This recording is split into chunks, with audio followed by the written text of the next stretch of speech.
Por isso eu costumo dizer, diga sim ao momento presente. Ou eu digo, torne o momento presente o seu amigo, não o seu inimigo.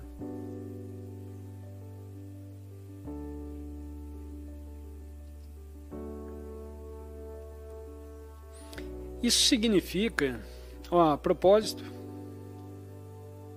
há um filme engraçado feito há alguns anos com o Jim Carrey, é chamado de Sim, Senhor. E esta é uma pessoa no filme, o personagem que ele interpreta, ele trabalha em um banco, eu acho, se eu não me engano, no departamento de hipotecas, e ele é muito amargo e gosta de dizer não para as pessoas que solicitam hipotecas. Não, você não pode ficar com isso.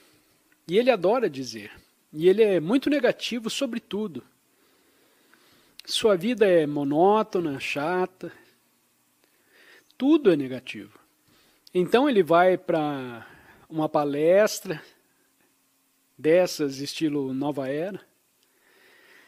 Um amigo o convida para um estranho evento da Nova Era com um professor. E o professor diz, você tem que dizer sim, sim para tudo. E ele meio que se convence. Bom, posso tentar isso, não tenho nada a perder. E a partir daí, tudo o que as pessoas pedem, toda hipoteca, ele aprova.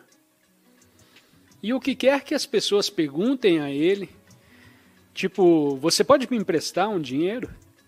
E ele, sim, claro. Você pode fazer isso? Ele, sim, sim, sim, sim para tudo. Então sua vida se torna muito interessante, mas também muito caótica. Ele se mete nas situações mais caóticas e meio que sai do controle.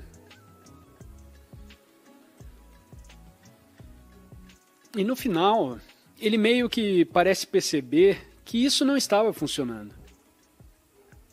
Esse não é o verdadeiro significado. Portanto, dizer sim ao momento presente não significa aceitar tudo o que as pessoas lhe pedem. Em alguns casos, você tem que usar o não.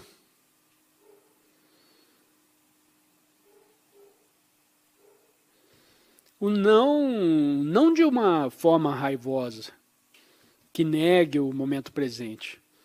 Eu chamo isso de um não de alta qualidade. Então, digamos, no seu caso, você pode cuidar dos meus filhos? Porque você é tão bom com crianças, então você vai ficar lisonjeado e você se sente obrigado. Você é uma pessoa tão maravilhosa, eu te amo tanto. Você poderia fazer isso de novo, por favor?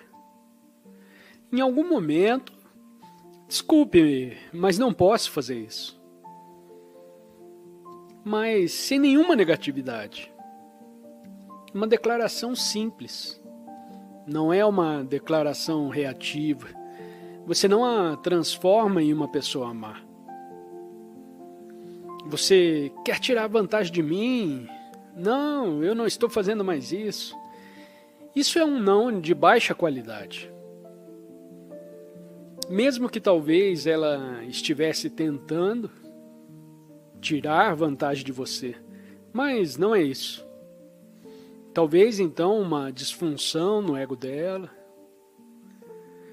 Muitos humanos fazem isso. O mundo está cheio de pessoas que talvez estejam tentando tirar vantagens de você. Isso é o que os egos fazem. Não é quem ela realmente é. Você não fala com o ego nela. Você simplesmente diz, eu amo seus filhos, eles são simplesmente maravilhosos e eu aproveito o tempo que estou com eles, mas eu não posso mais fazer isso. Sinto muito por isso. Alta qualidade, isso é um não de alta qualidade. E a pessoa diz, você pode me emprestar mais $1.000? bem, já te emprestei 2.000 há 3 meses, e no ano passado eu te emprestei 5.000, e ainda não recebi nada de volta. E então você diz, me desculpe, eu tenho que dizer não. Mas você não diz, você está apenas tentando me usar, e eu não vou mais fazer isso, eu não vou mais ser usado por você, e isso e nada mais. Esse é outro tipo de não, mas é um não de baixa qualidade. O não de alta qualidade é, não, me desculpe, é isso. Eu não posso mais fazer isso. Implica que há uma presença por trás do que você diz. Não é um não reativo.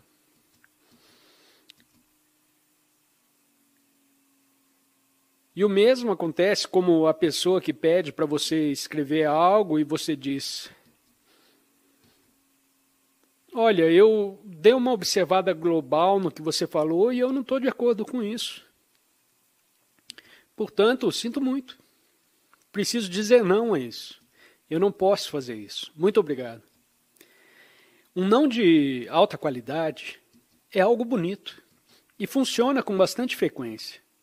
Você tem que usá-lo e certifique-se de que não seja reativo. E em seguida, se torne um não de baixa qualidade.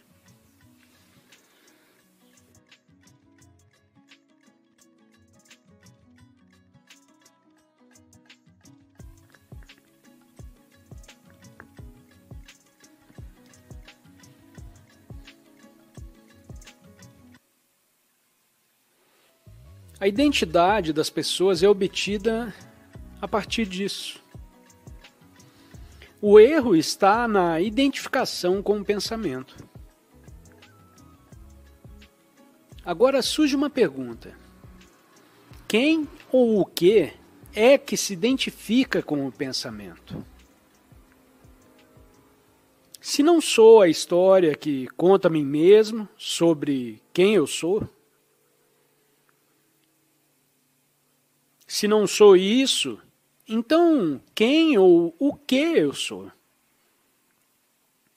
E o que há em mim que se identifica com a história? O que é que cria esse senso de identidade? Que existe principalmente em um estado de desconforto, ou muitas vezes de descontentamento, porque não consegue reconhecer o momento presente. Esse é o ego. É assim que o chamamos. O senso egóico de si mesmo. Existe uma prática espiritual muito simples para levá-lo à compreensão de quem ou o que é que se identifica. Sugiro nesse momento observar-se internamente agora, para ver se há alguma emoção persistente em você. Talvez de hoje cedo, ou 1 hora atrás, ou ontem, ou nos últimos 2 anos, ou nos últimos 10 anos, talvez. Você consegue sentir, por exemplo, se há alguma irritação em algum lugar? Existe algum tipo de ansiedade? Existe algum tipo de peso, um certo humor pesado, um humor desanimado, talvez? Existe raiva? Uma grande coisa. Algum resíduo de raiva do que aconteceu antes? Isso está em você? E normalmente os humanos dizem, ei, eu estou com raiva. Ou dizem, eu estou ansioso, eu estou com medo, estou de mau humor. Agora já existe uma ilusão, quando no momento em que você diz, eu estou com raiva ou ansioso, isso já indica que você se identificou. com a emoção da raiva, ou com a emoção da tristeza, ou com a emoção do medo. Você se identificou. Você se iguala, o eu, com o que surge em seu campo de consciência. Então você diz, eu estou com raiva. Seria mais correto dizer, existe raiva em mim agora. Bem, pode parecer uma diferença trivial entre dizer eu estou com raiva e há raiva em mim, mas há uma diferença significativa, que vai além da mera síntese, como você junta as palavras. Porque enquanto você diz que estou, você equipara o eu com qualquer condição existente em você. Isso se aplica à emoção e também se aplica ao pensamento. Porque a raiva, muitas vezes, não é apenas a raiva como emoção. A raiva também existe como pensamentos raivosos. Então, eles se reforçam mutuamente. É um círculo vicioso. Quando você está preso na irritação ou na raiva, a emoção alimenta o pensamento e o pensamento alimenta mais a energia da emoção. É um círculo vicioso. E você não quer sair disso. Você pode perceber quando observa uma pessoa com raiva, desanimada ou ansiosa, que eles realmente não querem se livrar da raiva. Se você sugerir isso a uma pessoa com raiva, que ela pode ser livre, não obterá uma resposta agradável. E você já viu pessoas com raiva, quando elas estão dominadas pela raiva ou irritação, elas não podem evitar. Então elas gritam com você. E então saem da sala e 1 minuto depois a porta se abre e eles voltam, porque pensaram em outra coisa para te insultar. Eles estão nas garras disso. Há uma identificação completa com o pensamento e a emoção. Eles estão perdidos em pensamentos. Eles estão perdidos na emoção. Mas quem ou o que é que está perdido? Se não sou os pensamentos e a emoção, quem ou o que eu sou? Ok, eu só pedi para você dar uma olhada dentro de si mesmo.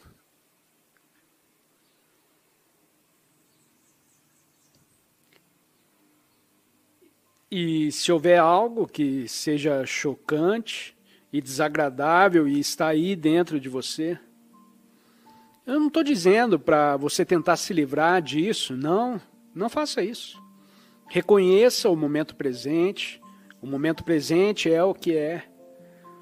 Externamente ou internamente, isso é o que é. Mas há uma grande diferença agora. Ao reconhecer o que existe, digamos, irritação, raiva ou ansiedade em você, um elemento ou dimensão adicional surgiu. E essa dimensão poderíamos chamar de consciência, ou poderíamos chamá-la de presença.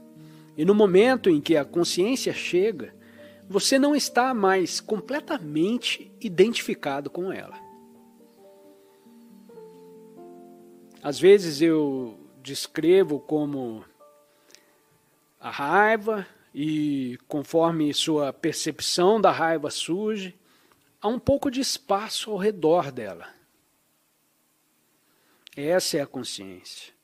A consciência sabe que há a raiva. A raiva ainda pode estar lá, pode não desaparecer imediatamente. Mas a consciência sabe que está lá. Ou o que quer que seja. O surgimento da consciência é o despertar espiritual. A desidentificação que acontece quando surge a consciência é o despertar espiritual ou o surgimento da dimensão transcendente de consciência. Transcendente porque transcende quem ou o que você é como uma pessoa.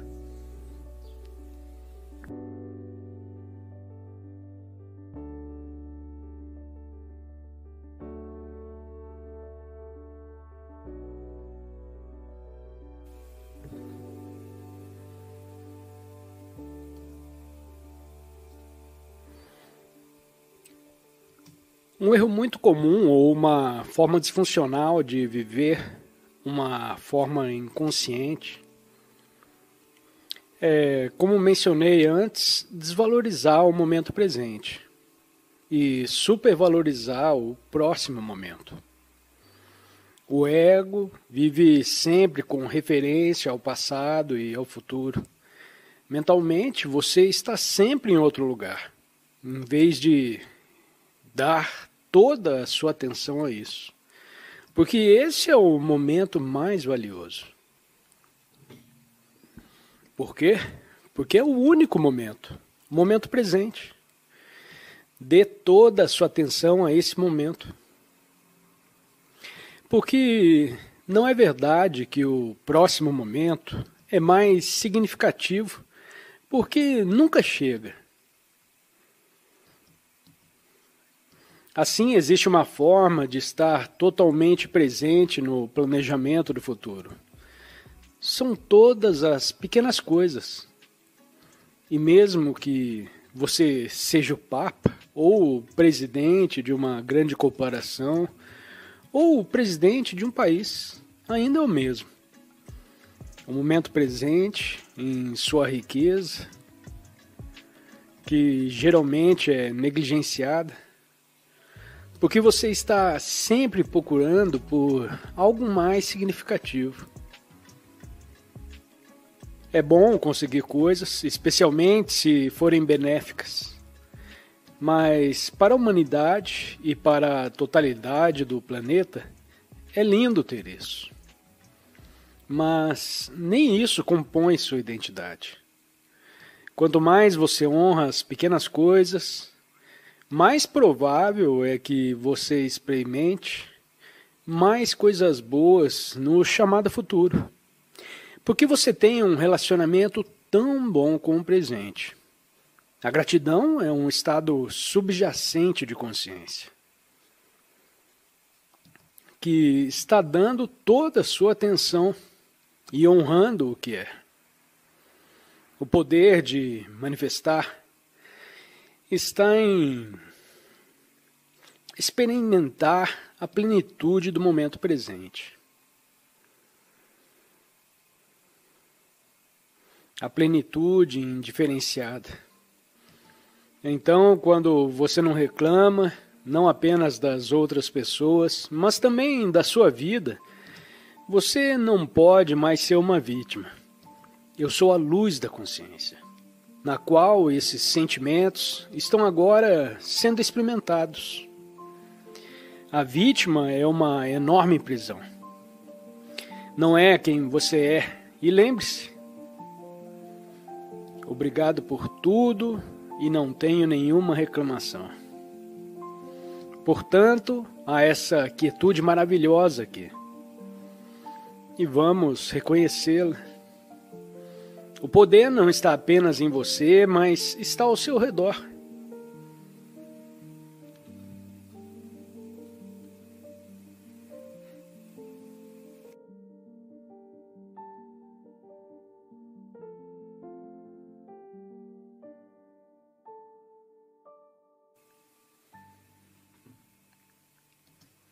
O mestre mantém sua mente e sempre em harmonia com o tal. Isso é o que lhe dá o seu brilho. O tal é inapreensível. Como sua mente pode estar em harmonia com isso? Porque ela não se apega a ideias. O tal é escuro e insondável. E como isso pode deixá-la radiante?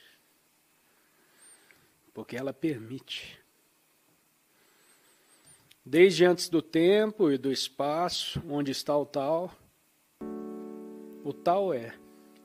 Está além do é e não é. Como sei que isso é verdade, olho para dentro de mim e vejo.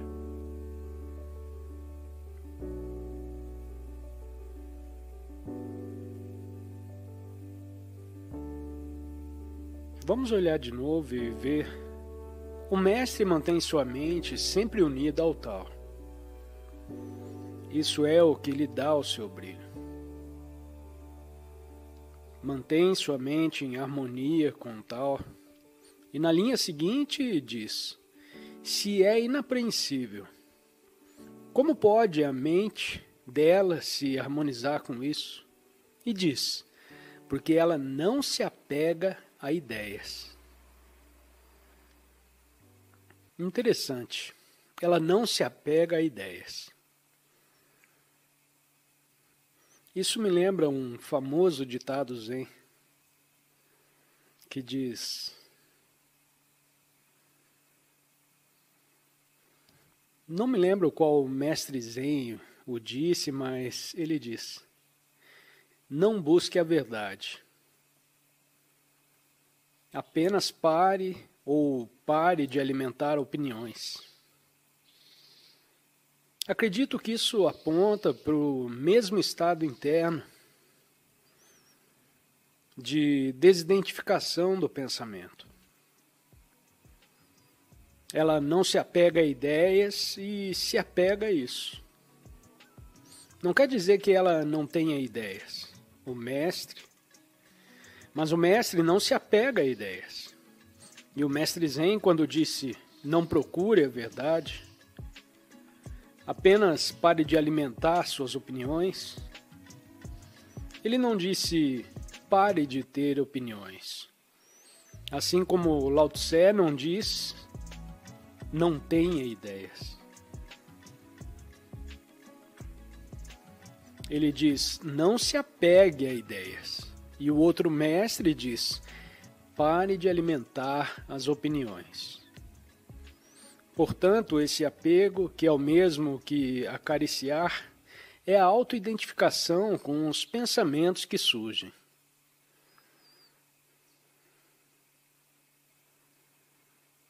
Em outras palavras, você acredita completamente em cada pensamento que vem à sua cabeça. Isso é incrível. Você acredita nisso, o que significa que você é você. Isso é autoidentificação com o pensamento.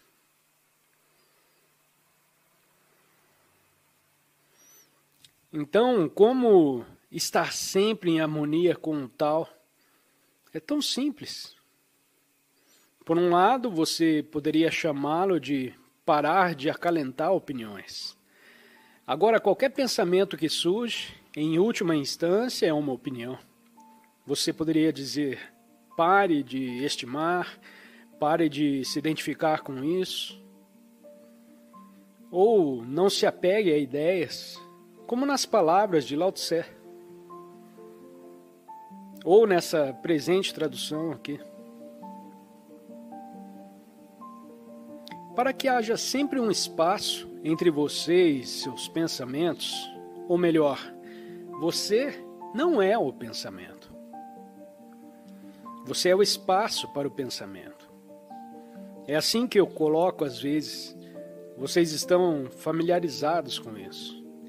E talvez você em si mesmo já saiba disso. Você não precisa estar em seus pensamentos, mas pode ser o espaço para os seus pensamentos.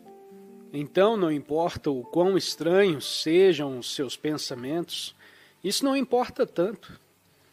Você me diz, oh meu Deus, eu não deveria estar tendo esses pensamentos estranhos.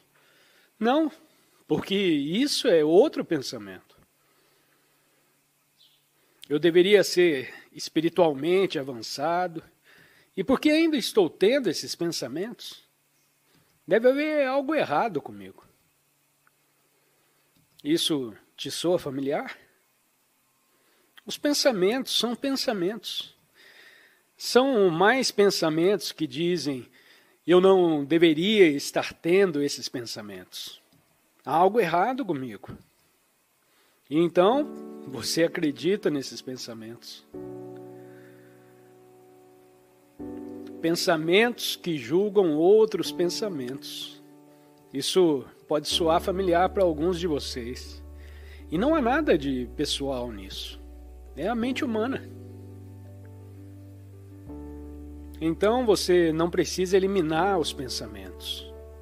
Ou dizer que eu só deveria ter pensamentos puros, porque eu sou uma pessoa espiritual, porque agora eu deveria ter transcendido todos os pensamentos impuros. Bem, então você está em um dilema.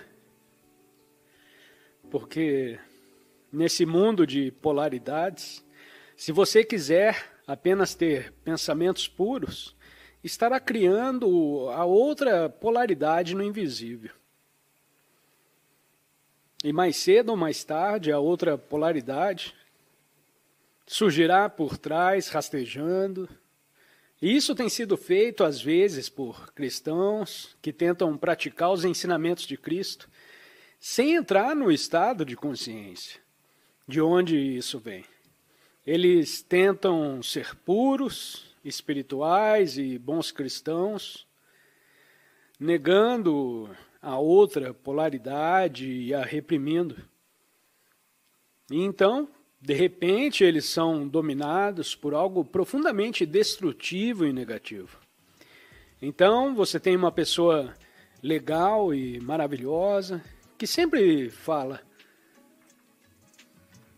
em pensamentos espirituais e coisas espirituais, e antes que você perceba, ele está gritando com a esposa, ou até mesmo batendo na esposa. De onde veio isso? E ele não consegue nem admitir para si mesmo que é isso que está acontecendo. Então, se você afasta certos pensamentos, porque eles não se encaixam na imagem mental de quem você é, como isso ou aquilo, então eles assumem uma vida própria. E antes que você perceba, eles invadem sua mente novamente. Se apenas em seus sonhos e de repente você tem pesadelos terríveis, tudo bem. Mas durante o dia você é uma pessoa muito espiritual. E à noite, de repente você tem pesadelos terríveis. Monstros vêm ou você se torna um monstro. Oh meu Deus, isso não deveria estar acontecendo. Isso é porque você está afastando algo. O verdadeiro espiritual não reside em um pensamento ou outro pensamento. Está em estar lá como espaço para os seus pensamentos. Então, realmente não importa mais qualquer pensamento que surja. Não é mais do que isso. É uma forma que surge nesse momento. Você não resiste. Você não precisa resistir a ele. Mas você é o espaço. Você não se torna ele. Alguém me mandou um adesivo para colocar no carro. Eu ainda não coloquei no meu carro. Um adesivo muito sábio. Eu pessoalmente não sei de onde surgiu. E nele diz: você não precisa acreditar em cada pensamento que tem.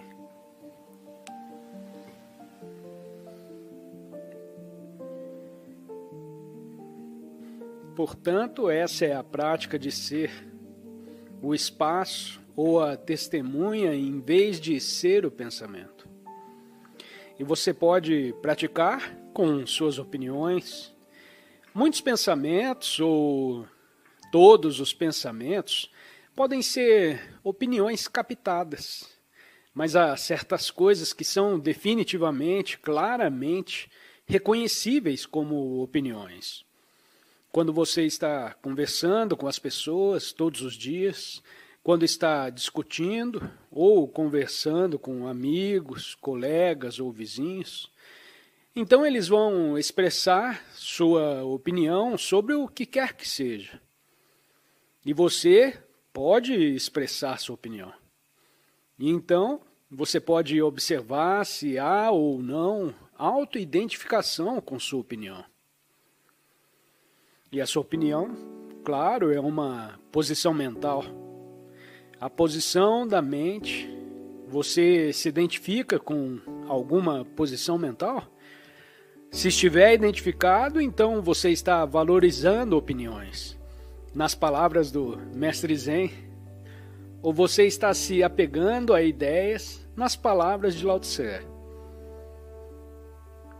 E como você sabe disso? Você sabe que ao discutir as coisas, você se torna defensivo ou agressivo na expressão de sua opinião. A emoção flui e você fica excitado. Por que isso está acontecendo?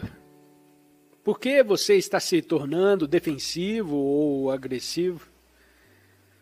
E é claro que você tem que olhar para dentro de si mesmo para ver se é esse o caso ou não. Você está se tornando defensivo ou agressivo? Você sente o influxo de emoção. E por que isso está acontecendo?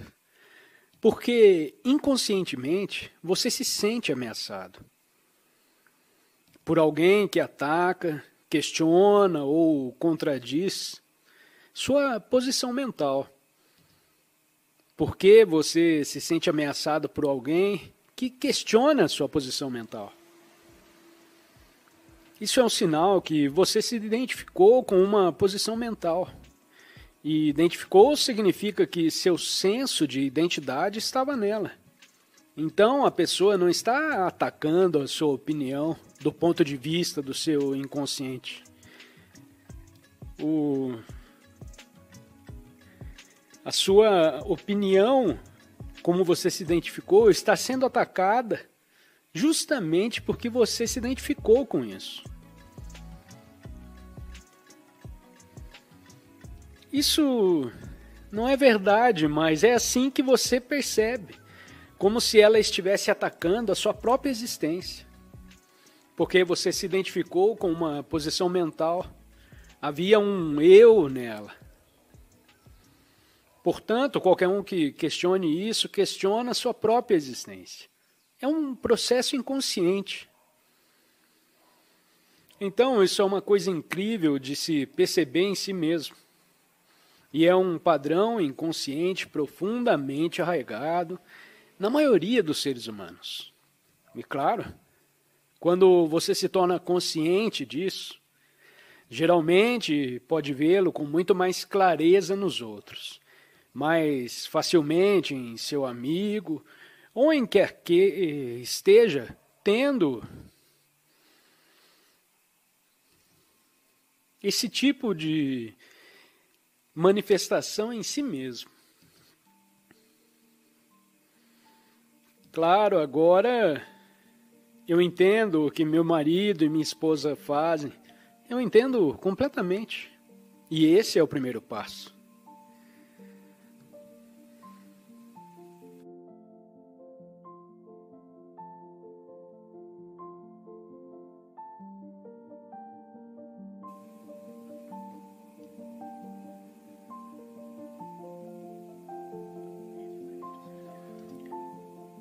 O mais fácil é sentar na frente de um grupo e falar o que você sente no momento.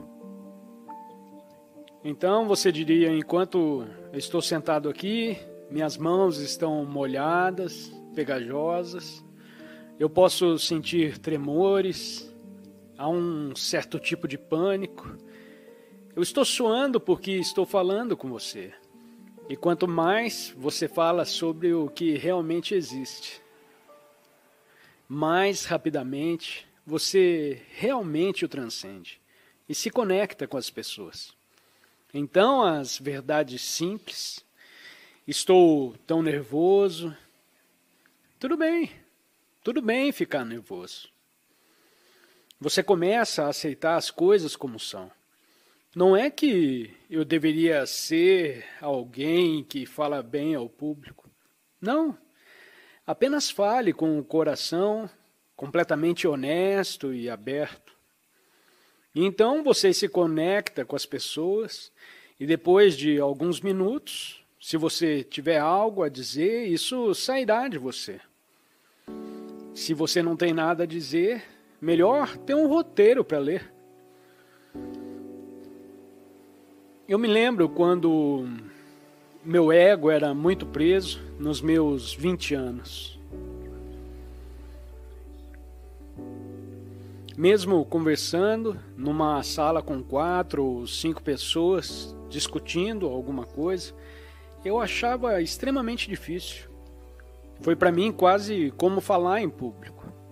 Então eu estava, e na realidade eu ficava pensando, eu devo dizer algo ou não? E muitas vezes eu não fiz nada.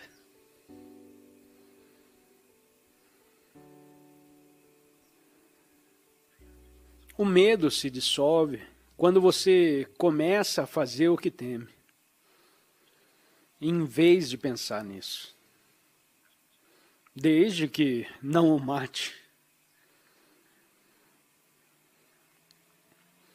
Muitas vezes a resposta é fazer e não pensar sobre fazer. Faça e depois veja. Eu tinha um amigo que vinha me ver regularmente. Bem, alguém viria para um aconselhamento espiritual. Então um dia ele conheceu uma mulher na internet. E então toda semana ele vinha.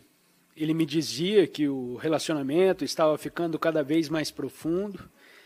E eu disse, que tipo de relação? Bem, ele disse, bom, estamos conversando um com o outro.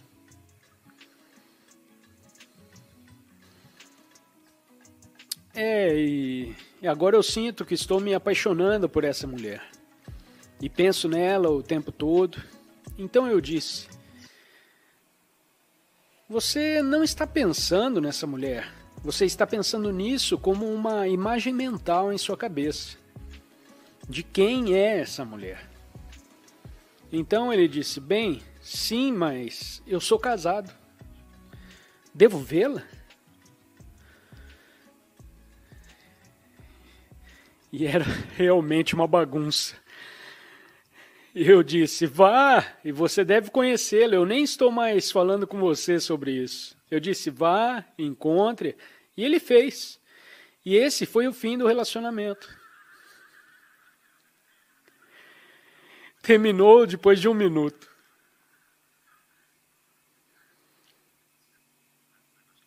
Então parei de ver as pessoas individualmente.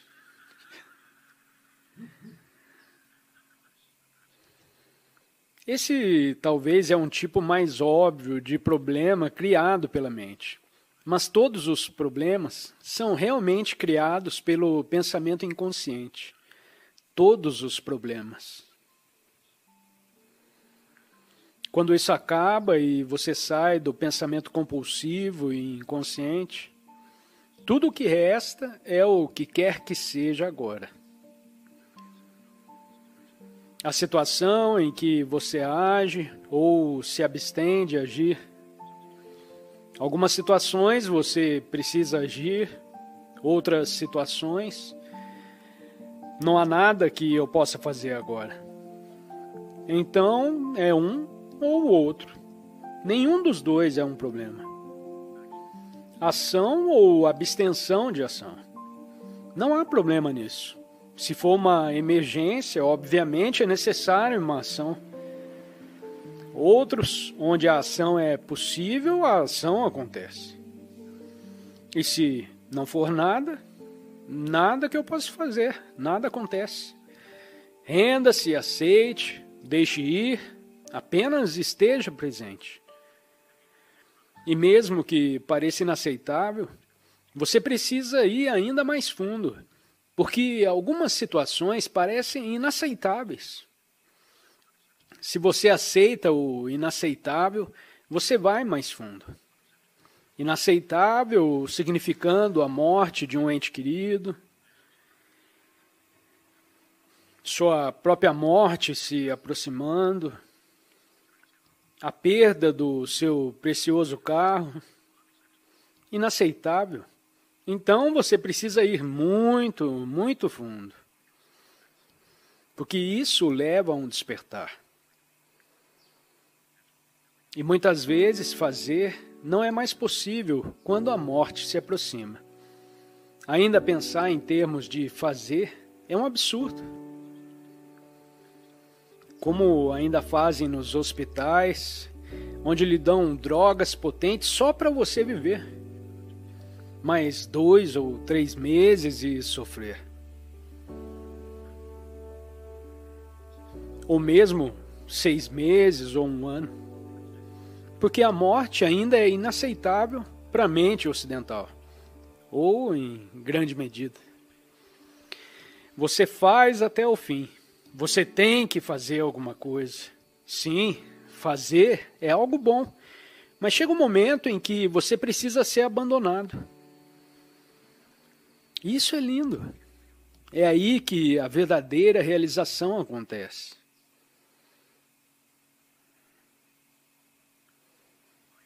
Imagina se virá através dessa forma, ou através de algumas das formas que estão aqui.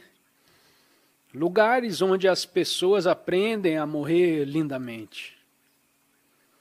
Onde aprendem sobre a velhice, para que não seja apenas algo que as pessoas são colocadas de lado.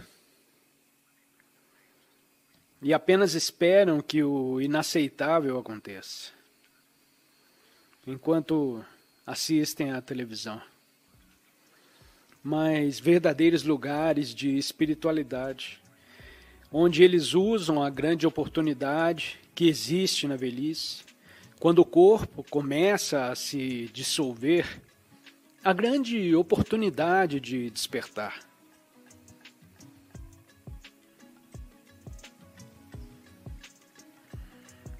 O florescimento da vida poderia ser no momento desses.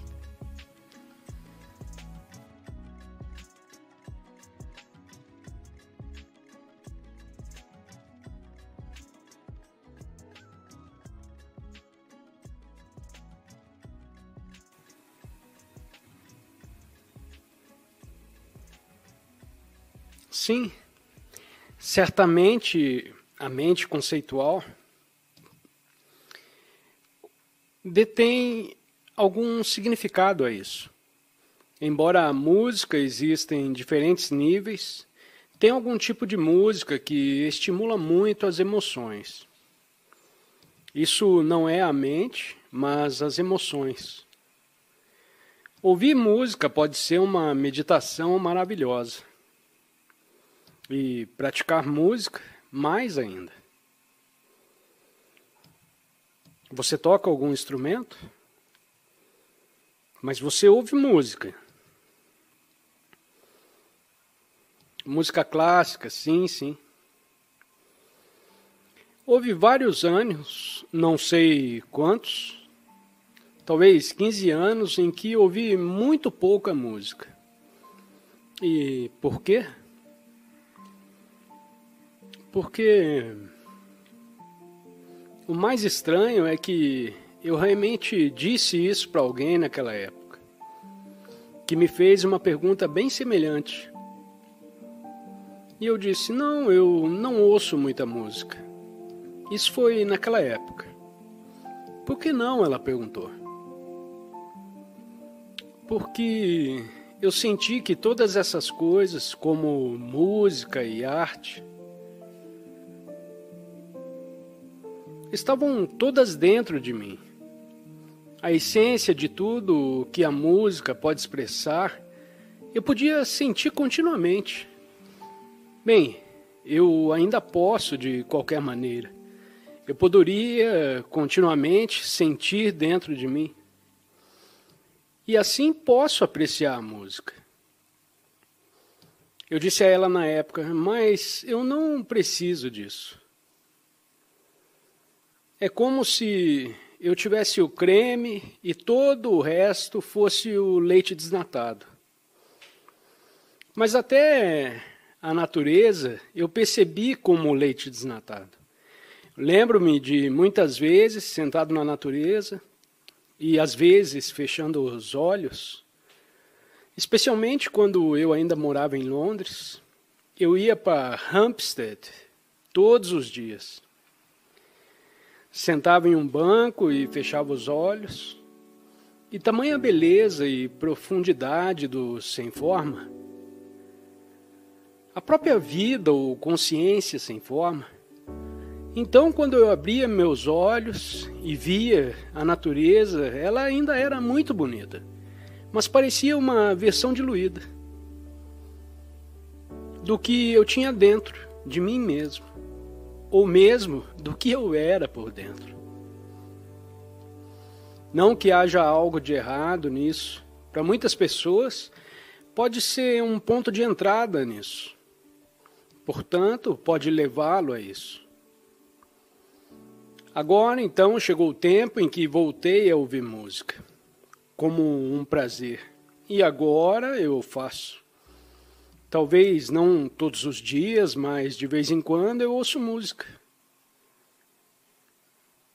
Mais recentemente, no meu iPad,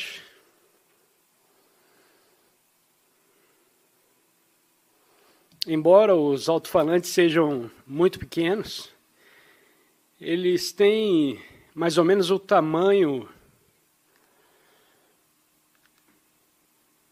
de 3 centímetros nas laterais. Mas sim, eu realmente gosto de algum tipo de música espiritual, um pouco de música New Age. Algumas delas eu amo muito, algumas delas podem ser um pouco melindrosas e emocionais ou superficiais, mas outros tipos de música New Age eu amo muito.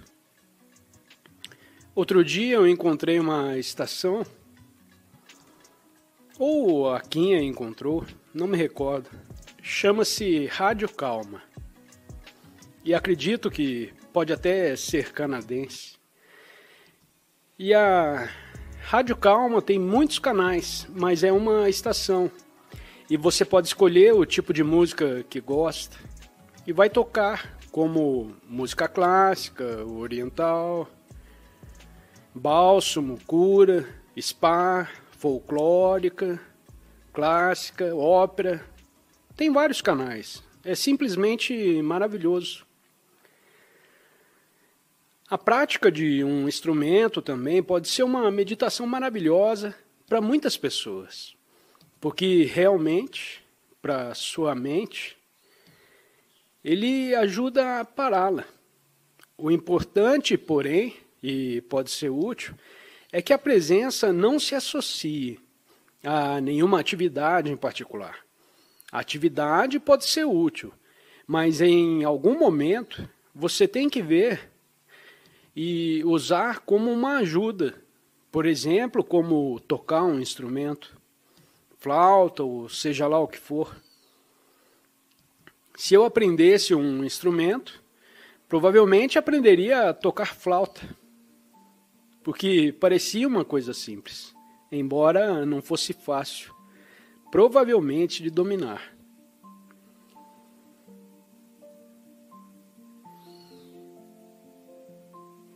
Bom, agora eu estou tocando uma flauta silenciosa aqui. Só vou fingir os movimentos.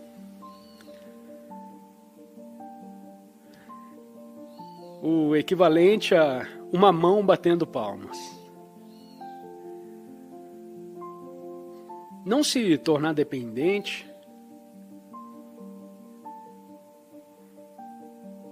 de uma atividade particular para que você possa estar presente. Por um tempo pode ser útil, mas não ficar dependente de nenhum dos dois. Ou então usar como uma ferramenta para te ajudar, sim, isso seria perfeito. Mas não se torne dependente de ouvir uma música para que você possa estar presente apenas quando ouvir a música. Não fique dependente de tocar o instrumento ou dançar, uma coisa linda também, movimentar o corpo. Não se torne independente de forma que você só possa estar presente quando estiver realmente dançando. Bem, pelo menos é uma coisa maravilhosa. Você pode estar presente quando dança, mas não pode dançar continuamente. Bom, a menos que você considere toda a sua vida como uma dança. Então, pode funcionar. Não fique dependente de escalar uma montanha para poder estar presente, porque se você não estiver presente, você cai. Não se torne dependente de dirigir um carro rápido. Eu estou realmente presente porque eu estou correndo muito. Portanto, essa presença não está ligada a uma coisa específica que você faz. Mas, no entanto, use essas coisas como maneiras úteis, como ferramentas de trazê-lo à presença. Mas então, mais uma vez, a presença surge e você desliga a música. Não significa que você não possa ligá-la novamente, uma hora depois ou amanhã. Desligue a música. Se a música traz você para a presença, a mente não está a apenas o puro ato de ouvir.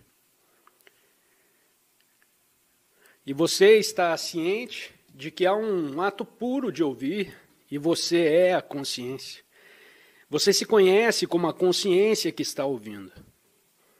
Uma bela meditação. Então, minha próxima sugestão é: desligue a música e continue ouvindo. Ouvindo o quê? Nada. Assim, quando você remove o objeto da consciência, o que resta é a própria consciência. Então, é assim que pode ser um portal maravilhoso. A mesma coisa pode ser utilizada com qualquer atividade que o traz para a presença. Uma vez que você sente que a presença está subindo, que ela está lá, pare a atividade e apenas fique ciente da própria presença. Então, se você gosta disso, continue fazendo e novamente saia.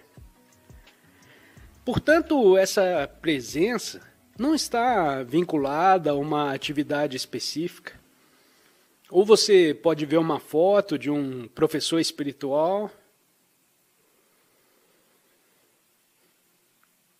que está presente para trazê-la à presença. Ramana Maharishi, há uma foto dele em particular, que é uma foto linda, onde você realmente vê e sente a luz brilhando através de seus olhos. E foi aí que o fotógrafo tirou aquela foto. Por volta de 1930, e o fotógrafo disse: não, Ramana Maharishi disse, há luz suficiente? E o fotógrafo disse, você é a luz. E essa é uma bela foto. E o mais incrível é que algumas pessoas até usaram algumas fotos minhas. Contanto que você saiba que não está olhando para uma pessoa, não é por isso que você tem a foto. Se você está procurando colocá-la em contato com um determinado estado de consciência, em última análise você está olhando para si mesmo, para a essência. Então uma imagem pode ativar isso em você.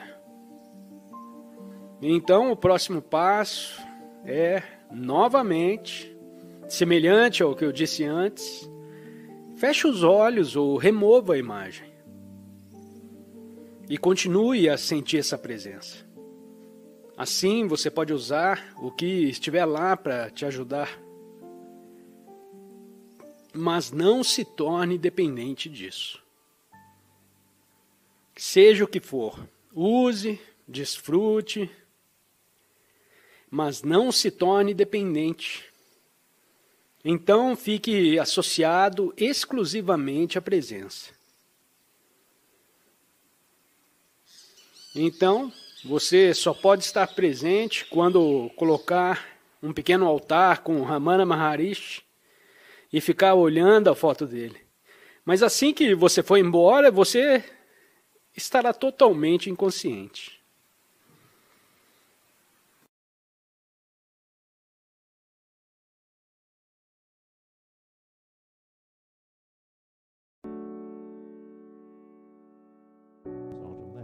Você formula um conceito de quem elas são, usa um minúsculo segmento retirado do comportamento, que é outra forma de condicionamento que vem fora delas. Então você diz, isto é quem ele é, isto é quem ela é, e o que você diz, ou você faz isso com um grupo de pessoas, isto é, você conceitualiza um grupo de pessoas, chama disso ou daquilo imediatamente. Você não pode mais sentir sua vitalidade, você não pode mais sentir que ele é um ser vivo, divino, enfim, um ser humano. Você não pode mais sentir isso. Ou você pode pegar seu conceito desse ser humano ou desse grupo de pessoas, isto é, como uma pessoa pode cometer atos de grande violência contra um grupo de pessoas que ela tem conceitualizado em sua cabeça. Já se encontram sem vida, por assim dizer. Então eles não são mais seres humanos. Você pode colocar uma bomba lá, você está matando, você já os matou em sua mente. Você já os conceitualizou e assim você pode ver que, em nível pessoal, é simplesmente uma tela que torna a sua vida pesada e difícil, que impõe histórias sobre tudo o que acontece a você. Em um nível coletivo, são mentiras também do mundo da disfunção coletiva na humanidade.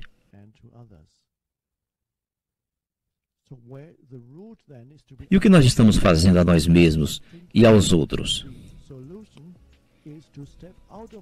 Então, a turbulência em ser identificado com o pensamento condicionado, a solução é sair do pensamento condicionado. E a mente diz, você não pode, é impossível fazer isso. Quem está falando?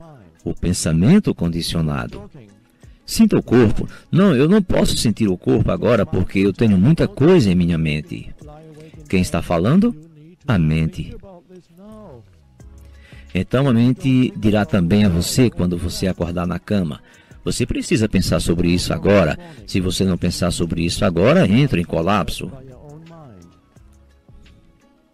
São 4 horas da manhã, não há nada que eu possa fazer. Você é torturado por sua própria mente. O corpo acredita que todos os pensamentos que você tem são a realidade. Em todo tipo de medo que você tem, que você está realmente em uma situação assustadora. Então o corpo está continuamente contraído. Oh não, coisas terríveis estão acontecendo agora. Seu campo de energia é interrompido, a energia não flui livremente mais. Então você faz isso por alguns anos.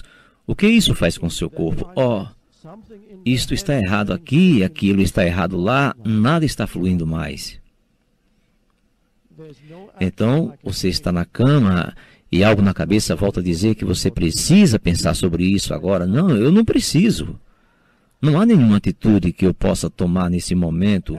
Eu já tenho pensado sobre isso há 20 horas.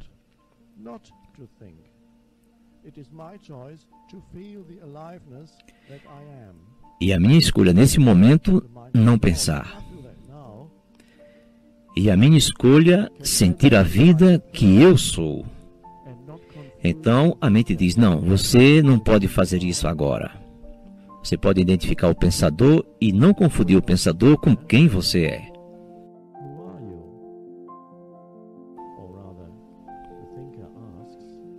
Se você não é o pensador, quem é você? Ou melhor, o pensador pergunta, bem, se eu não sou o pensador, quem sou eu?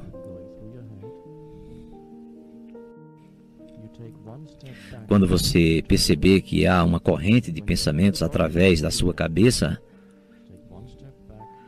Você dá um passo para trás do pensamento internamente quando você está no corpo. Isso é fácil, é claro. Dê um passo para trás e saia dos pensamentos. E você pode escolher nesse momento que você não quer pensar.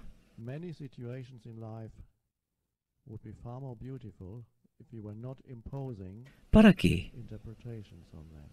Muitas situações da vida seriam muito mais bonitas se você não estivesse impondo interpretações a elas. Especialmente relacionamentos, podemos chegar a esse ponto. Mas no momento, você está na cama às 4 horas da manhã. Assim, a mente normalmente irá dizer-lhe. Ela diz, eu não tenho tempo para ir dentro do corpo. Eu tenho muitas coisas em que pensar. Isso é mentira. Mas você tem que ver isso como uma mentira. Você tem que reconhecer que isso é uma condição do padrão mental. A mente não quer ir dentro do corpo. Então você vai para dentro do corpo do qual você tinha saído. Você percebe mais uma vez que você está no corpo. Você percebe uma dimensão de você mesmo que não é a corrente de pensamentos. Uma vivacidade. Eu sou esta vivacidade. Isso é um pensamento, mas eu estou traduzindo através de pensamentos. Em última análise, quando você sentir isso, não é um pensamento. Você se sente vivo. Antes você não se sentia vivo.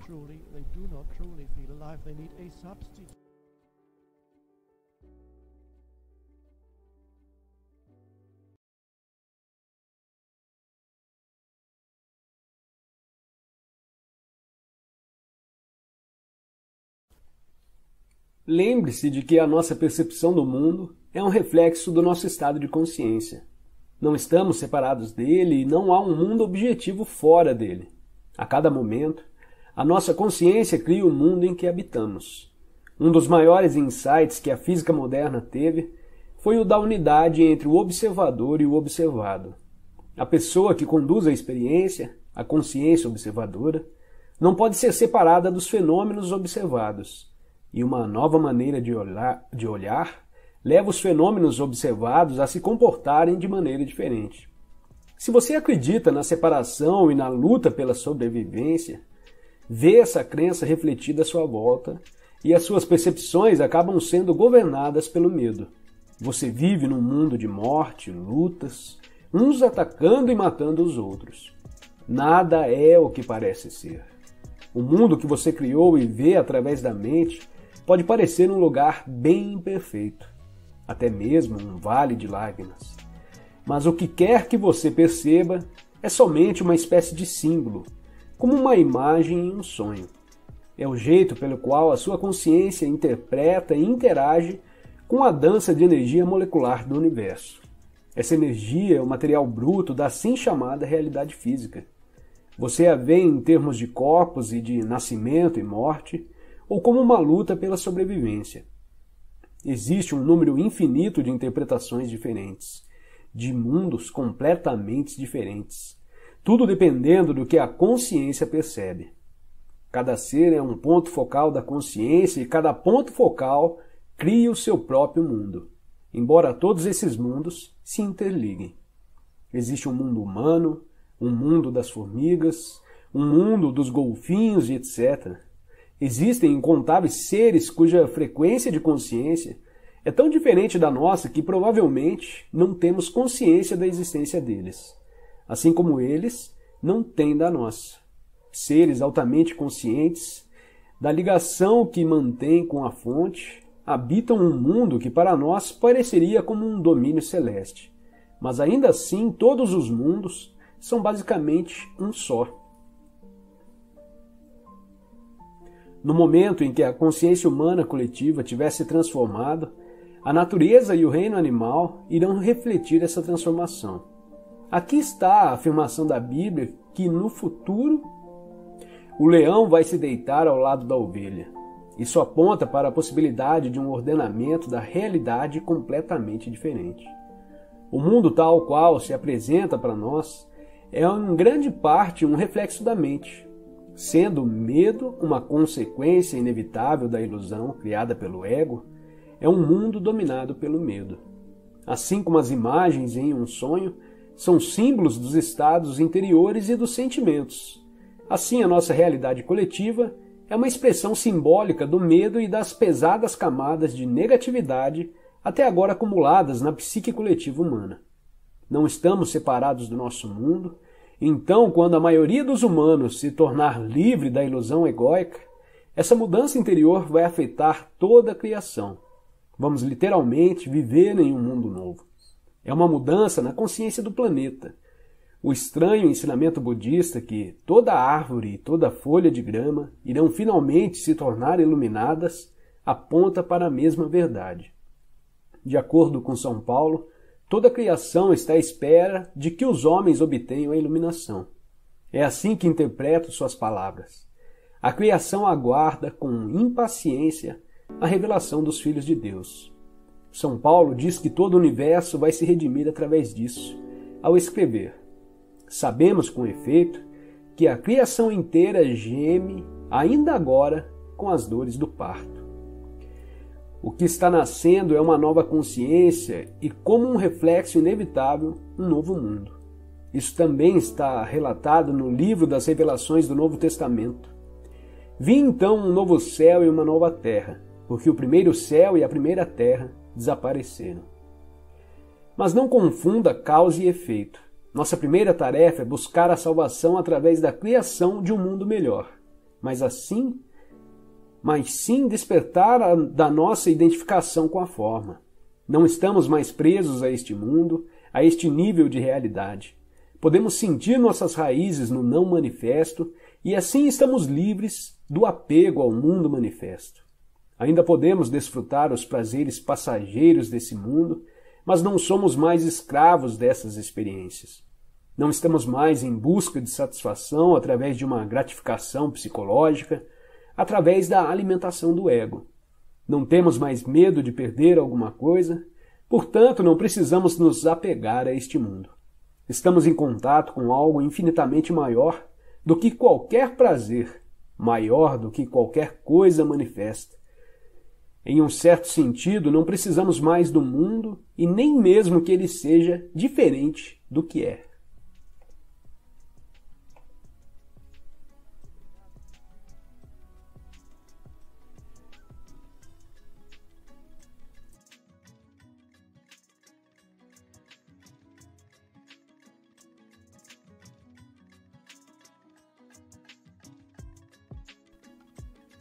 Quando a mente e todas as estruturas sociais, políticas e econômicas que ela criou entram no estágio final de colapso, os relacionamentos entre homens e mulheres refletem o profundo estado de crise no qual a humanidade se encontra atualmente. Como os seres humanos têm se identificado cada vez mais com a mente, a maioria dos relacionamentos não tem as raízes fincadas no ser. Por isso, se transformam em fonte de sofrimento e passam a ser dominados por problemas e conflitos. Nos dias de hoje, milhões de pessoas vivem sós ou criam os filhos sozinhas, por se sentirem incapazes de estabelecer um relacionamento íntimo ou por não desejarem repetirem os dramas doentios de relações anteriores. Outras passam de um relacionamento para outro, de um ciclo de prazer e dor para outro, em busca de uma satisfação ilusória, através da união com a polaridade de energia oposta. Outras continuam a viver juntas em um relacionamento em que prevalece a negatividade, em nome dos filhos ou da segurança, pela força do hábito, por medo de ficarem sós, por algum outro acordo vantajoso para o casal, ou até mesmo pelo vício inconsciente da excitação provocada pelo sofrimento ou drama emocional. Porém, toda crise representa não só perigo, mas também oportunidade. Se os relacionamentos energizam e elevam os padrões da mente egóica e ativam o sofrimento do corpo, como está acontecendo agora, por que não aceitar esse fato em vez de tentar escapar dele? Por que não cooperar com ele em vez de evitar relacionamentos ou continuar a perseguir a ilusão de uma companhia ideal, como uma resposta para os problemas ou um meio de encontrar satisfação? a oportunidade escondida dentro de cada crise não se manifesta, até que sejam conhecidos e aceitos todos os fatos de qualquer tipo, relacionamentos a uma situação. Enquanto você negá-los, tentar fugir deles ou desejar que as coisas sejam diferentes, a janela da oportunidade não se abre e você permanece preso àquela situação que vai continuar a mesma ou vai se deteriorar mais adiante. O conhecimento e a aceitação dos fatos trazem também um certo grau de distanciamento deles. Por exemplo, quando você sabe que existe desarmonia e retém esse saber, significa que surgiu um novo fator através do seu saber e que a desarmonia não poderá se manter inalterada. Quando você sabe que não está em paz, o seu saber cria um espaço de serenidade que envolve a falta de paz em um abraço terno e amoroso. E então transforma a falta de paz em paz. No que se refere à transformação interior, não há nada que você possa fazer a respeito. Você não pode transformar a si mesmo e é claro que não pode transformar seu companheiro ou qualquer pessoa. Tudo o que você pode fazer é criar um espaço para a transformação acontecer, para a graça e o amor penetrarem. Portanto, sempre que o seu relacionamento não estiver bom, sempre que fizer aflorar a loucura em você e em seu parceiro, fique feliz. O que estava inconsciente está vindo à luz. É uma chance de salvação. Sustente a cada instante o saber de cada momento, em especial o do seu estado interior. Se houver raiva, saiba que é raiva. Se houver ciúme, defesa, um impulso para discutir, uma necessidade de ter sempre razão, uma criança interior reclamando por atenção e amor, ou um sofrimento emocional de qualquer tipo, seja o que for, saiba a realidade do momento e sustente esse conhecimento. O relacionamento passa a ser o seu sadhana, a sua prática espiritual. Se você notar um comportamento inconsciente no parceiro, prenda-o no abraço amoroso do seu saber, de modo que você não tenha uma reação.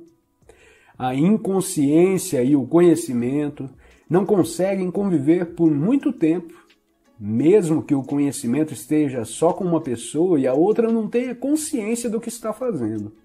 A forma de energia que existe por trás da agressão e da hostilidade acha a presença do amor absolutamente insuportável.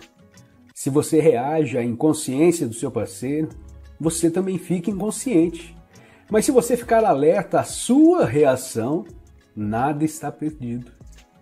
A humanidade está sob uma grande pressão para se desenvolver, porque é a sua única chance de sobreviver como raça. Isso vai afetar cada aspecto da nossa vida e dos nossos relacionamentos. Nunca antes os relacionamentos foram tão problemáticos e oprimidos por conflitos como hoje em dia. Você deve ter notado que eles não aparecem para nos fazer felizes ou satisfeitos. Se você continuar buscando um relacionamento como forma de salvação, vai se desiludir cada vez mais. Mas se você aceitar o relacionamento, que ele está aqui para tornar você consciente em lugar de feliz, então o relacionamento vai lhe oferecer a salvação. E você estará se alinhando com a mais alta consciência que quer nascer neste mundo. Para os que se mantiverem apegados aos padrões antigos, haverá cada vez mais sofrimento, violência, confusão e loucura.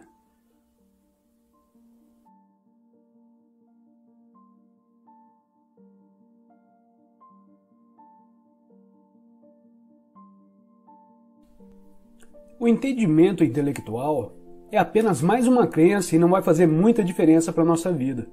Para perceber essa verdade, temos que vivenciá-la.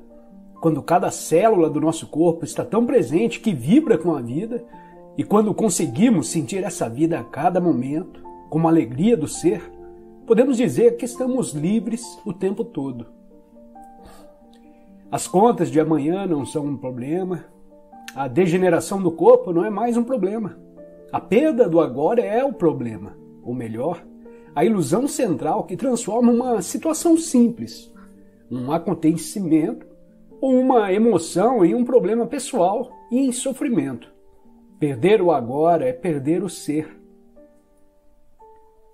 Livrar-se do tempo é livrar-se da necessidade psicológica, tanto do passado quanto do futuro.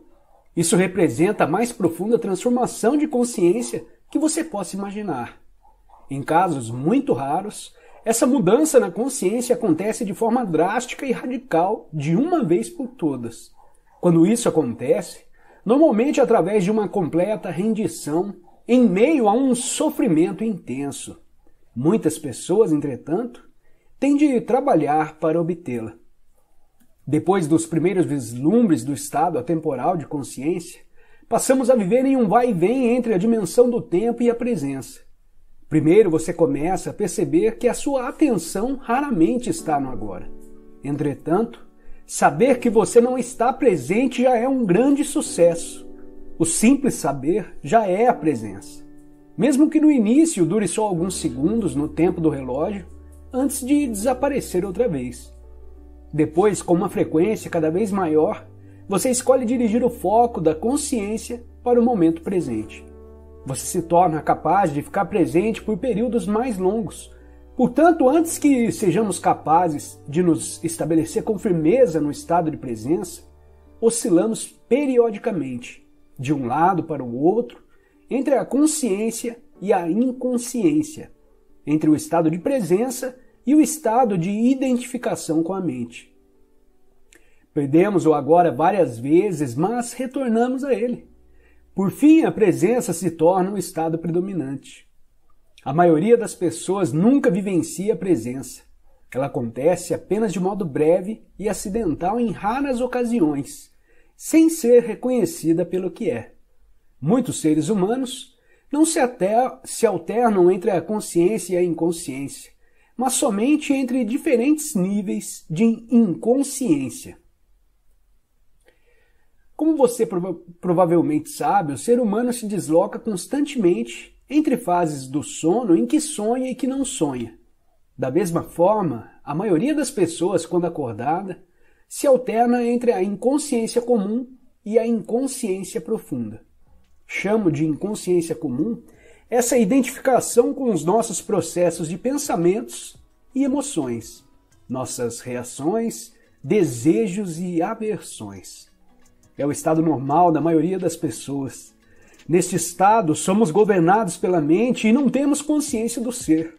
Não se trata de um estado de sofrimento agudo ou de infelicidade, mas de um nível baixo e contínuo de desconforto, descontentamento, enfado ou nervosismo, como uma espécie de estática ao fundo.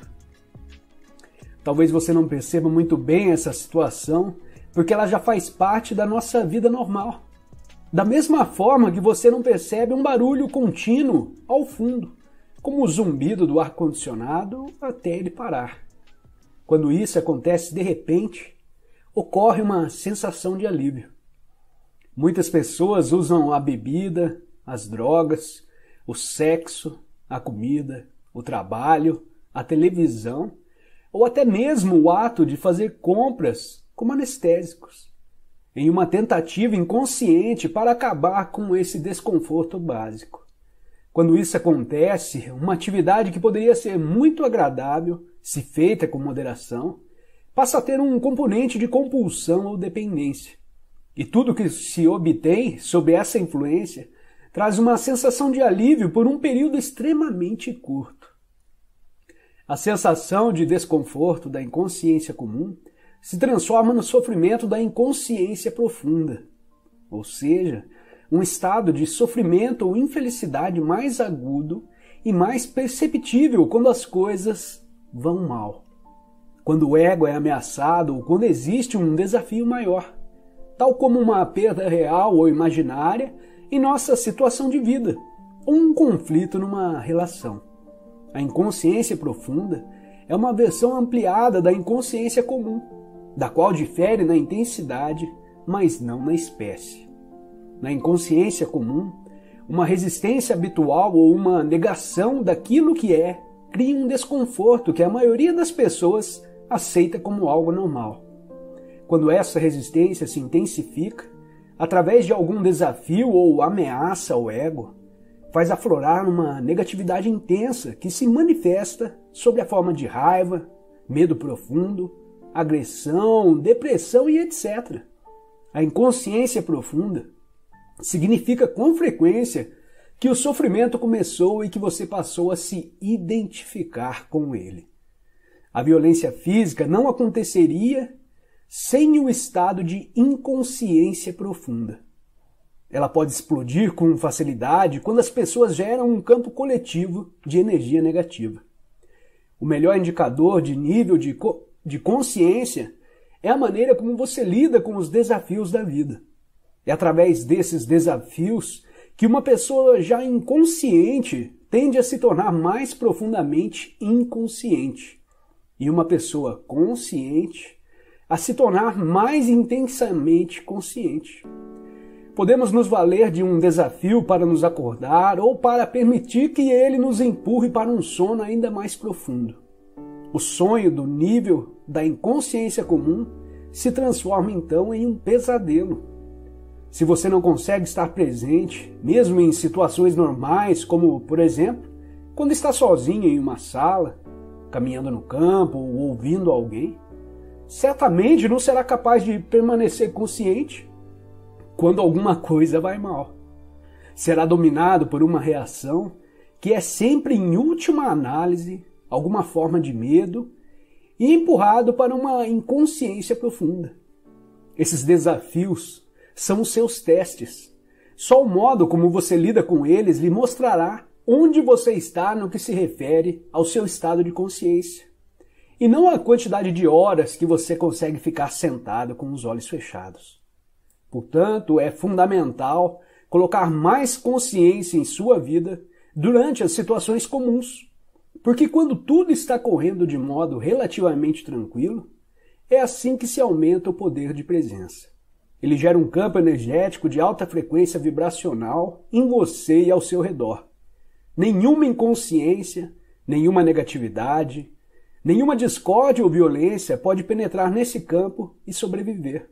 Do mesmo modo que a escuridão não consegue sobreviver na presença da luz.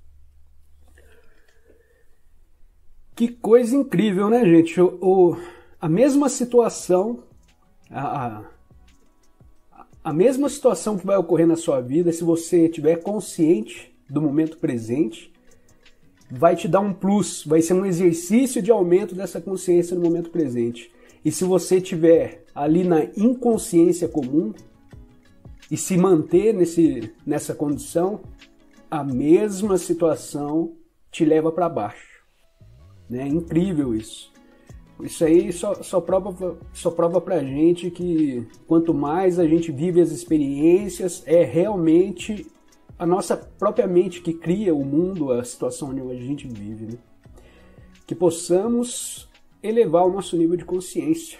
Valeu, um grande abraço a todos, até mais, tchau, tchau.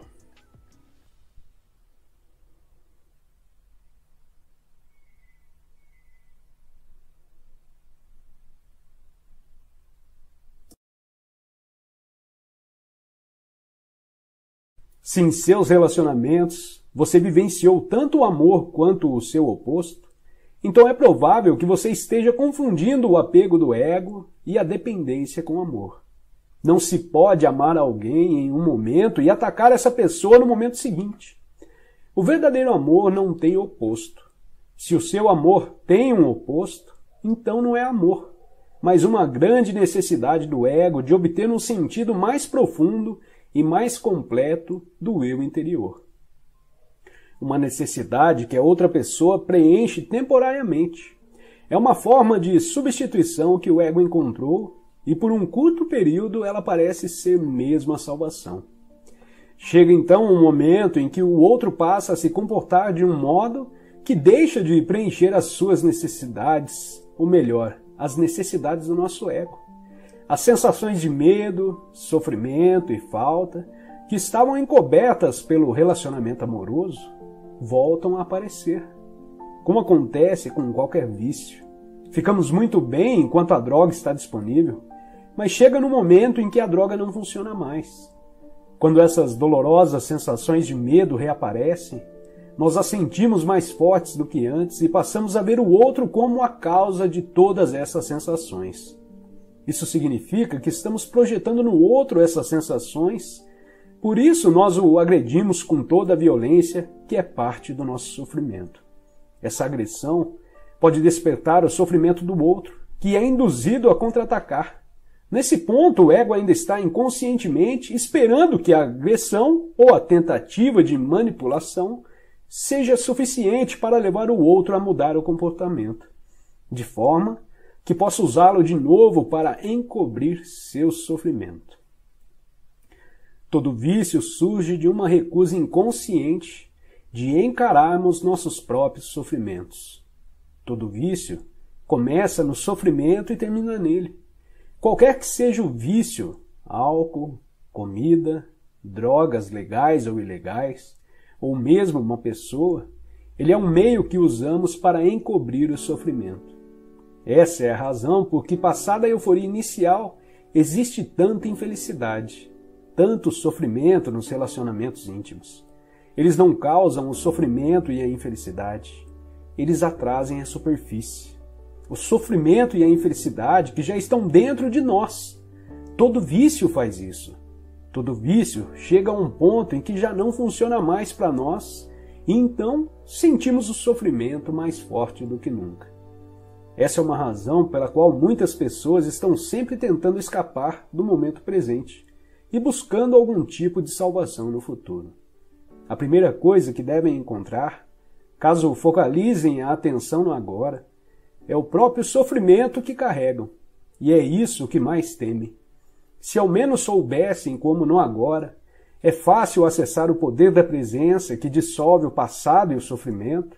Se ao menos soubessem como estão perto da própria realidade, como estão perto de Deus, evitar se relacionar com uma tentativa de evitar o sofrimento também não é a resposta. O sofrimento está lá de qualquer jeito. 3 relacionamentos infelizes em alguns anos têm mais probabilidades de forçar você a acordar do que 3 anos em uma ilha deserta ou trancafiado em seu quarto. Mas se você pudesse colocar uma presença intensa em sua solidão, isso também funcionaria para você. Mais um tapinha de pelica, maravilhoso. Vou te falar, viu? É bem como ele falou, e essa questão de vício não é nem questão da gente... É uma questão de vício, sim, mas não é nem questão de álcool, drogas, como que ele falou, mas qualquer coisa, né? É incrível como a gente tenta fugir do tédio, do sofrimento, né? O tédio não deixa de ser um sofrimento, a gente se sente incomodado, né? Você quer sair daquele estado, você fala, nossa, mas eu tô perdendo meu tempo aqui, eu tô parado, eu não tô fazendo nada, blá, blá, blá.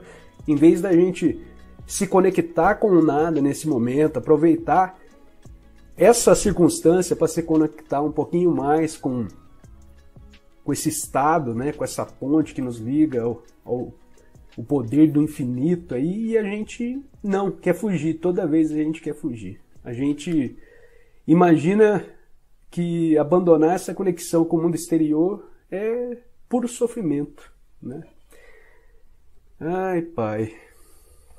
Mas faz parte. Vamos que vamos. Valeu, tchau, tchau.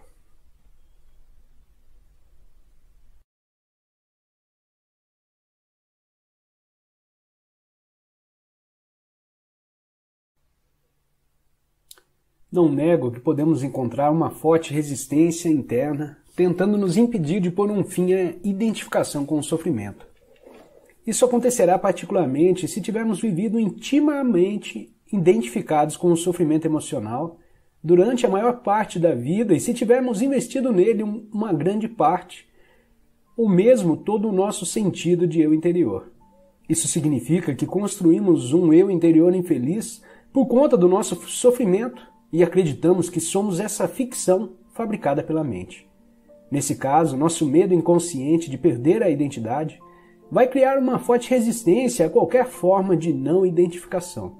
Em outras palavras, você preferiria viver com o sofrimento, ser o sofrimento, a saltar para o desconhecido, correndo o risco de perder o seu infeliz, mas familiar eu interior. Se esse é o seu caso, observe a resistência dentro de você, observe o seu apego ao sofrimento. Esteja muito alerta, observe como é estranho ter prazer em ser infeliz. Observe a compulsão de falar ou pensar a esse respeito. A resistência deixará de existir se você torná-la consciente. Poderá então dar atenção ao sofrimento, estar presente como testemunha e iniciar a transformação.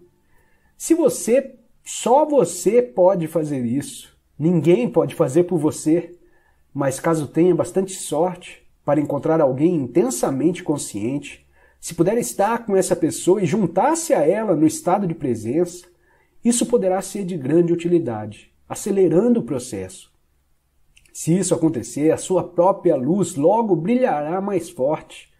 Quando colocamos um pedaço de lenha que tenha começado a queimar há pouco tempo, perto de outro que está queimando vigorosamente, e depois separamos os dois novamente, o primeiro tronco passará a queimar com uma intensidade muito maior. Afinal de contas, é o mesmo fogo. Ser um fogo dessa natureza é uma das funções de um mestre espiritual. Alguns terapeutas estão aptos a preencher essa função, desde que tenham alcançado um ponto além do nível de consciência e sejam capazes de criar e sustentar um estado de presença intensa e consciente enquanto estiverem trabalhando com você. A razão pela qual não colocamos a mão no fogo não é o medo, e sim a certeza de que vamos nos queimar. Não é preciso ter medo para evitar um perigo desnecessário. Basta um mínimo de inteligência e bom senso. Nessas questões práticas, é muito útil aplicarmos as lições do passado. Mas se alguém nos ameaça com fogo ou com violência física, talvez experimentemos uma sensação como medo. É uma reação instintiva ao perigo, sem relação com a doença psicológica do medo que estamos tratando aqui. A doença psicológica do medo não está presa a qualquer perigo imediato concreto e verdadeiro. Manifesta-se de várias formas, tais como agitação, preocupação, ansiedade, nervosismo, tensão, pavor e fobia, e etc. Esse tipo de medo psicológico é sempre de alguma coisa que poderá acontecer, não de alguma coisa que está acontecendo nesse momento. Você está aqui agora, ao passo que a sua mente está no futuro. Essa situação cria um espaço de angústia, e caso estejam identificados com as nossas mentes e tivermos perdido o contato com o poder e a simplicidade do agora, essa angústia será a nossa companhia constante. Podemos sempre lidar com uma situação no momento em que ela se apresenta, mas não podemos lidar com algo que é apenas uma projeção mental. Não podemos lidar com o futuro. Além do mais, enquanto estivermos identificados com a mente, o ego rege as nossas vidas, como mencionei anteriormente. Por conta da sua natureza ilusória, e apesar dos elaborados mecanismos de defesa, o ego é muito vulnerável e inseguro, e vê a si mesmo em constante ameaça. Esse é o caso aqui, mesmo que o ego seja muito confiante em sua forma externa. Agora, lembre-se que uma emoção é a reação do corpo à mente. Que mensagem o corpo está recebendo permanentemente do ego, o falso eu interior construído pela mente? Perigo, estou sob ameaça. E qual é a emoção gerada por essa mensagem permanente? Medo, é claro. O medo parece ter várias causas. Tememos perder, falhar, nos machucar, mas em última análise, todos os medos se resumem a um só: o medo que o ego tem da morte e da destruição. Para o ego, a morte está bem ali na esquina, no estado de identificação com a mente. O medo da morte afeta cada aspecto da nossa vida. Por exemplo, uma mesma coisa aparentemente trivial ou normal, com a necessidade de estar certo em um argumento e demonstrar a outra pessoa que ela está errada, defendendo a posição mental com a qual nos identificamos, acontece por causa do medo da morte. Se estivermos identificados com uma atitude mental e descobrirmos que estamos errados, nosso sentido de eu interior, baseado na mente, corre um sério risco de destruição. Portanto, assim como o ego, você não pode errar. Errar é morrer. Muitas guerras foram disputadas por causa disso e inúmeros relacionamentos foram destruídos. Uma vez que não estejamos mais identificados com a mente, não faz a menor diferença para o nosso eu interior estarmos certos ou errados. Assim, a necessidade compulsiva e profundamente inconsciente de ter sempre razão, o que é uma forma de violência, vai desaparecer. Você poderá declarar de modo calmo e firme como se sente ou o que pensa a respeito de algum assunto, mas sem agressividade ou qualquer sentido de defesa. O sentido do seu eu interior passa a se originar de um lugar profundo e verdadeiro dentro de você, não mais de sua mente. Tenha cuidado com qualquer tipo de defesa dentro de você. Ela está se defendendo de quê? De identidade ilusória? De uma imagem em sua mente? De uma identidade fictícia? Ao trazer esse padrão à consciência, ao testemunhá-lo, você deixa de se identificar com ele. Sob a luz da consciência, o padrão de inconsciência irá se dissolver rapidamente. Esse é o fim de todos os argumentos e jogos de poder tão prejudiciais aos relacionamentos. O poder sobre os outros é fraqueza disfarçada de força. O verdadeiro poder é interior e está à sua disposição agora. O medo será uma companhia constante para qualquer pessoa que esteja identificada com a mente e, portanto, desconectada do seu verdadeiro poder, o eu profundo e enraizado no ser. O número de pessoas que conseguiram alcançar o ponto além da mente ainda é extremamente pequeno, o que nos leva a presumir que, virtualmente, todas as pessoas que você encontra ou conhece vivem em um estado permanente de medo. Só o que varia é a intensidade. Ele flutua entre a ansiedade e o pavor, numa ponta da escala e um desconfortável, vago e distante sentido de ameaça na outra. Muitas pessoas só tomam consciência disso quando o medo assume uma de suas formas mais agudas.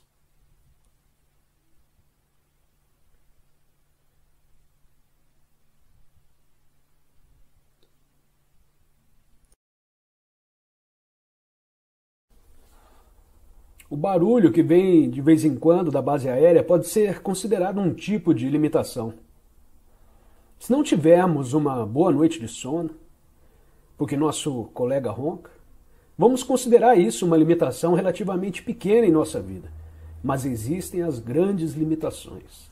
E isso também tem a ver com o mundo da forma. E é isso que o mundo da forma faz. Podemos trocar as limitações. É claro que é possível melhorar nossa vida no nível da forma, não há nada de errado com isso, desde que não estejamos buscando a nós mesmos ali.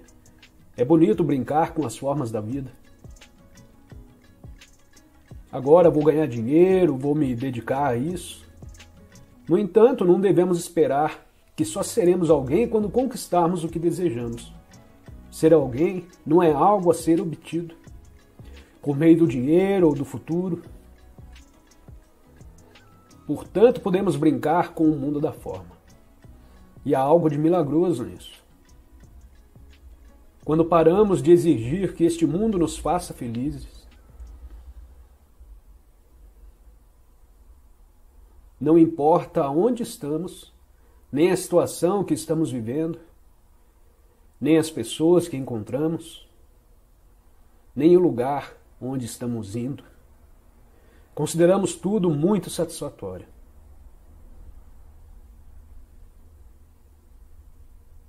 Porque tocamos dentro de nós,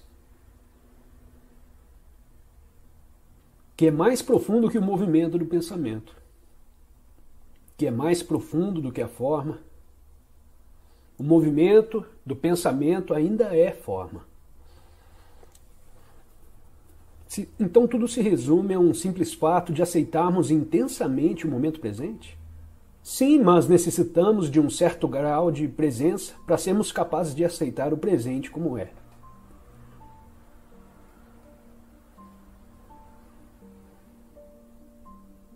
em vez de sermos dominados por um velho padrão reativo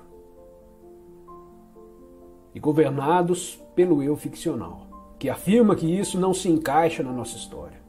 Como posso ajustar isso em mim? Isso não completa a minha história. Na verdade, nem deveria estar na minha história. Desapareça. Muitas pessoas são como histórias flutuantes.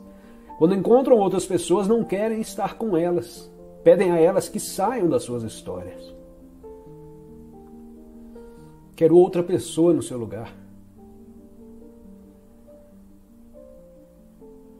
E repetindo, quando damos um passo além, saindo do movimento do pensamento, a quietude e a paz surgem.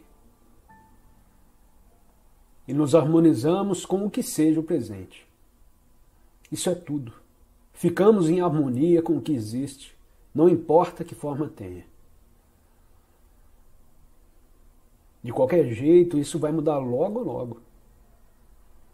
E há pessoas que estão paralisadas há anos. Em geral, por causa de um padrão de resistência interior, que as mantém presas naquela situação. Esse padrão diz: quero sair desse lugar horrível em que estou. No entanto, todos os dias, elas vão para o escritório e repetem isso.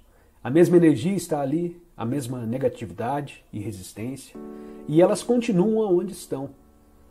Portanto, existem pessoas, tradicionalmente as que trabalham em órgãos públicos, que carregam muita frustração. Não sei se isso acontece, provavelmente sim, mas há gente assim em todos os lugares. E essas pessoas sempre se perguntam: por que estou parado aqui nesse emprego chato, com todas essas pessoas insuportáveis que não param de me pedir alguma coisa? E 25 anos depois elas ainda estão paradas ali. Até ouvirem a mensagem de que é possível viver de outra maneira, que podem dizer sim. Não dizer sim a alguma história ou pensamento, como: tudo bem, posso aceitar que passei 25 anos nesse escritório pavoroso e que provavelmente vou passar mais 10 anos aqui. Também posso dizer sim porque li isso num livro por aí. Não, isso não tem nada a ver com aceitar algum tipo de história sobre a nossa vida. Se estivéssemos na prisão e disséssemos: posso muito bem admitir que tudo deu errado na minha vida, estou aqui há 20 anos e tenho que ficar por mais 15. Aceito que sou um tremendo fracasso. Dizer sim ao momento presente significa aceitar o presente momento e não alguma história.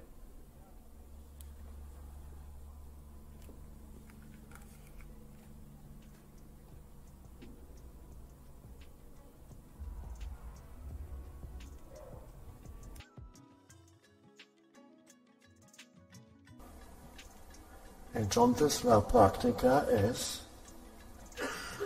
encontrar una nueva relación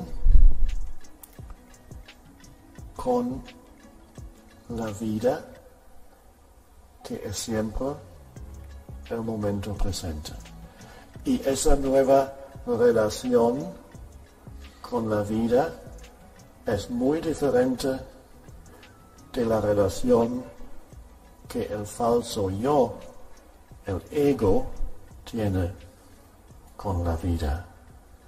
El falso yo o el ego ha convertido el momento presente en un obstáculo o en un enemigo. Se queja, trata de llegar a otro punto siempre. Porque para el falso yo, el momento presente nunca es suficiente. Dice: no me gusta este momento. En ningún momento le gusta. Y si rara vez hay un momento que le gusta, pero entonces este momento pasa muy rápidamente. Y entonces se queda en el mismo estado que antes.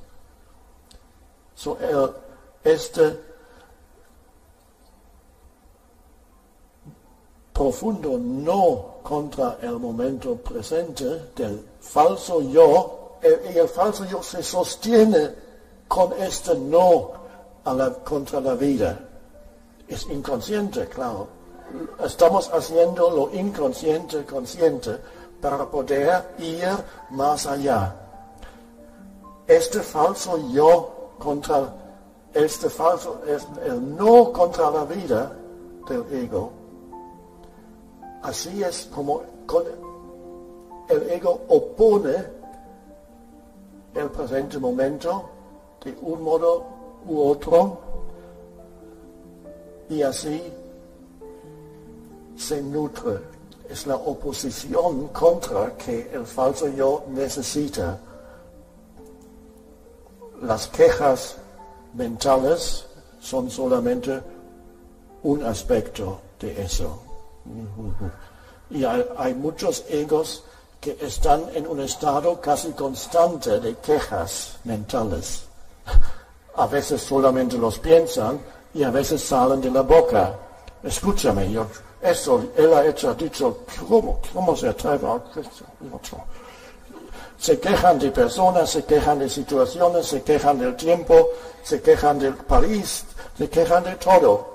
Si van de vacaciones, inmediatamente encuentran algo de quejarse.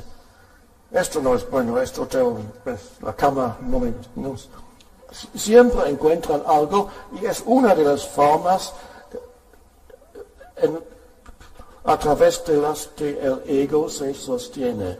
Se siente más fuerte en esa oposición contra lo que es.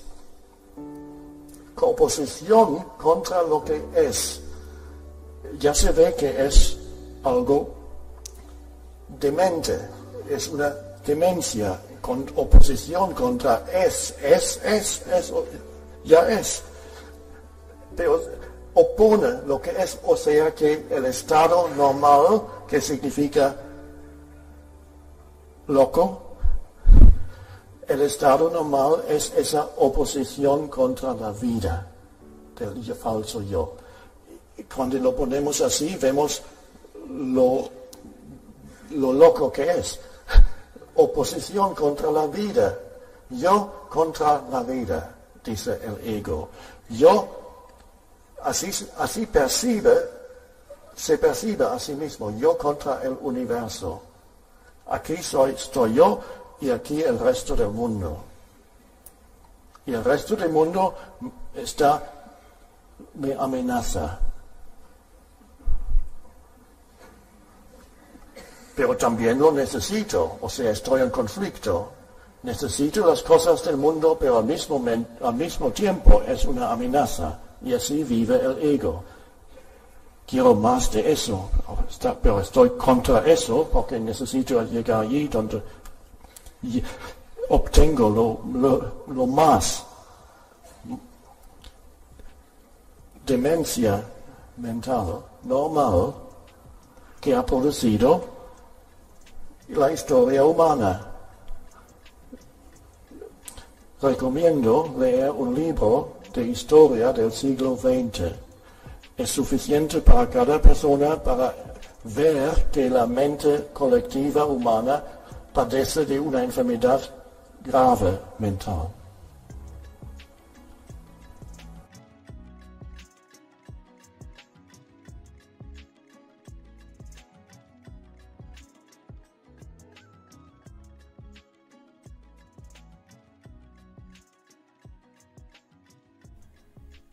O futuro geralmente é uma réplica do passado.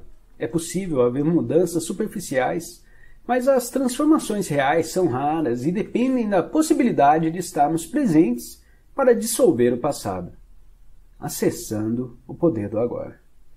O que percebemos como futuro é uma parte intrínseca do nosso estado de consciência do momento. Se a nossa mente carrega um grande fardo do passado, vamos sentir isso. O passado se perpetua pela falta de presença. O que dá forma ao futuro é a qualidade da nossa percepção do momento presente. E o futuro, é claro, só pode ser vivenciado como presente. Podemos ganhar 10 milhões de reais, mas esse tipo de mudança é apenas superficial. Vamos simplesmente continuar a representar os mesmos padrões condicionados em ambientes mais luxuosos. Os seres humanos aprenderam a dividir o átomo. Em vez de matar 10 ou 20 pessoas com um porrete de madeira, agora você pode matar 1 milhão delas com um simples toque em um botão. Será que isso é uma mudança real? Se é a qualidade da nossa percepção neste momento que determina o futuro, então o que determina a qualidade da nossa consciência? O nosso grau de presença. Portanto, o único lugar onde pode ocorrer uma mudança verdadeira e onde o passado pode se dissolver é no agora. Toda a negatividade é causada pelo acúmulo de tempo psicológico e pela negação do presente.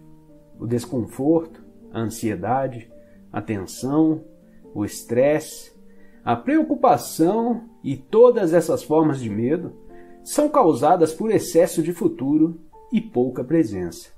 A culpa, o arrependimento, o ressentimento, a injustiça, a tristeza, a amargura e todas as formas de incapacidade de perdão são causadas por excesso do passado e pouca presença. Muitos acham difícil acreditar na possibilidade de existir um estado de consciência absolutamente livre de toda a negatividade. E até o momento, esse é o estado de liberdade para o qual apontam todos os ensinamentos espirituais. É a promessa da salvação, não em um futuro ilusório, mas bem aqui e agora. Talvez seja difícil reconhecer que o tempo é a causa do nosso sofrimento ou de nossos problemas. Acreditamos que eles são causados por situações específicas em nossas vidas e, de um ponto de vista convencional, isso é uma verdade.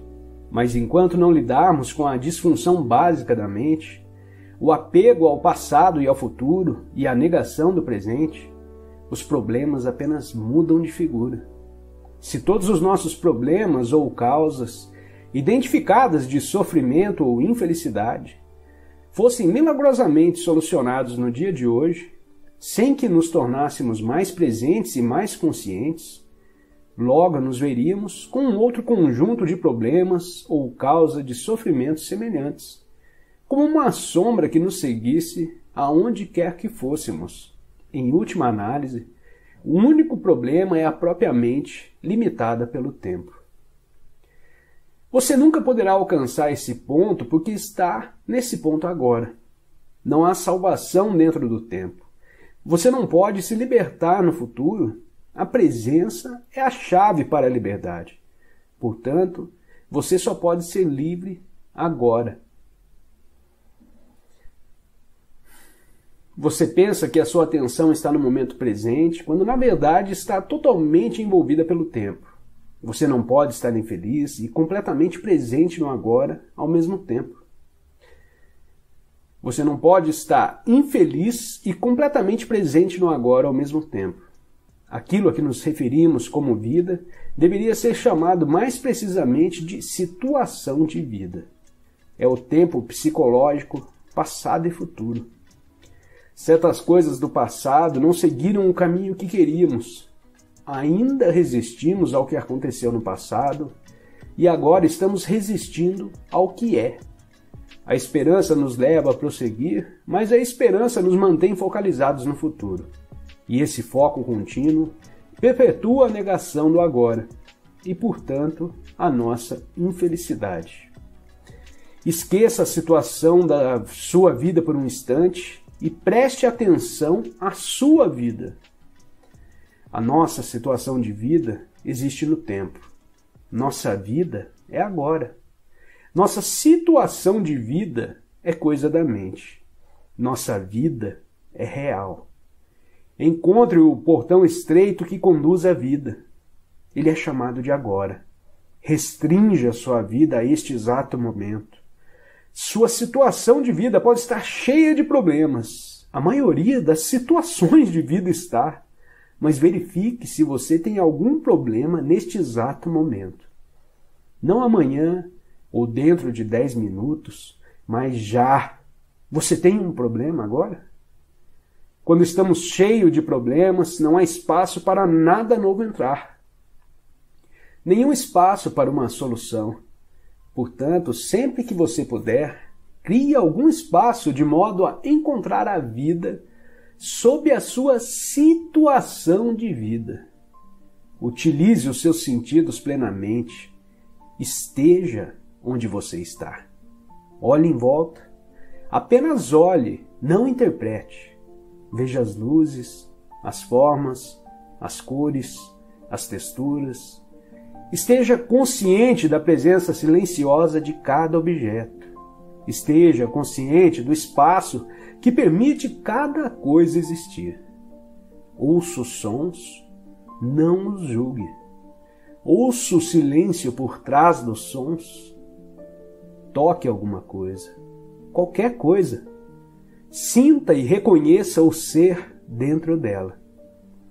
Observe o ritmo da sua respiração.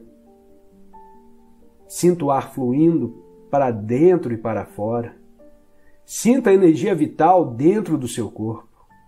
Permita que as coisas aconteçam no interior e no exterior. Deixe que todas as coisas sejam. Mova-se profundamente para dentro do agora. Você está deixando para trás o agonizante mundo da abstração mental e do tempo. Está se libertando da mente doentia que suga sua energia vital, do mesmo modo que lentamente ela está envenenando e destruindo a Terra. Você está acordando do sonho do tempo e entrando no presente.